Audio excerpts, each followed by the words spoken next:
बात काफ़ी इसमें हो चुकी है।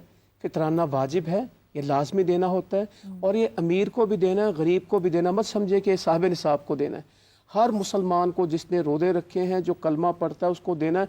इवन जो फितराना लेता है उसको भी देना है। ये फितराना क्योंकि रोज़ों के कफ़ारा है कि आपकी से गलती हुई, ये देना है।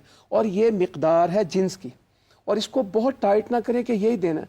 एवरेज में जो चल रहा है, अगर गंदम इस वक्त 3000 की मन है, यानी 100 रुपये किलो है, 80 रुपये किलो, आप उसका हिसाब लगा लें। चावल हैं वो भी तकरीबन इसी तरह होंगे कि 300 रुपये किलो हैं, 200 रुपये किलो, तो वो एवरेज में अपने निकाल के 500 रुपया 700 रुपया पर पर्सन देना चाहते हैं। कम आपके वसाइल, आप 250 देना चाहते हैं। इसको सख्त ना करें ताकि लोग इसको पे कर सकें।